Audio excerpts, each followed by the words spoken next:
নমস্কার, আমি খুশি। আমি তো জানতাম আজকে আমার কলেজে বেশ অনেকগুলো ক্লাস আছে, যার জন্যই সকালে উঠে কলেজে যাওয়ার জন্য রেডি হয়ে গিয়েছিলাম এবং খুব তাড়াহুড়ো করে কিছু একটা খেয়ে কলেজ যাওয়ার জন্য বেরিয়েও পড়েছিলাম। কলেজে গিয়ে দেখি কলেজের বাইরে এরকম অবস্থা দেখি, তো আমি কিছুটা থমকে গিয়েছিলাম। তো যাই হোক, এসব কিছু করে আমি কলেজের ভেতরে ঢুকে এদের সাথে দেখা হয়। তারপর আমি চলে যাই ক্লাস করতে। ক্লাস শেষে আমি ক্যান্টিন থেকে কিছু একটা নিয়ে তারপর যাই মাঠে, যেহেতু মাঝখানে আমি কিছুটা ফাঁকা ছিল। তারপর ছিল টানা 2 ঘন্টার ক্লাস, যার জন্যই খাবারগুলো নিয়েছিলাম আমি। তো তারপর যাই হোক, মাঠে বসে গল্প গুজব করছিলাম ফ্রেন্ডের সাথে, যাকে তোমরা নেক্সট ক্লিপে দেখতে পাবে, যে আমার ভিডিও করা দেখে মুখের খাবারটা আবার টিফিনে রেখে দিয়েছিল ভয়ে। যাই হোক, ভয় না লজ্জায় আমি জানি না।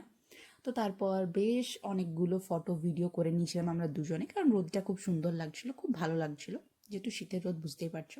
তারপর হট করে জানতে পারি যে আমাদের দুটো ক্লাসই ক্যান্সেল হয়ে গেছে। তো তোমরা একবার ভাবো জাস্ট একবার, যে কতটা ইরিটেট লাগে যখন তোমরা কলেজে গিয়ে জানতে পারো যে কলেজের ক্লাস ক্যান্সেল হয়ে গেছে এবং সেই ক্লাসগুলো করার জন্যই তুমি কলেজে গেছিলে, অন্য কিছুর জন্য না। কি আর করা যাবে।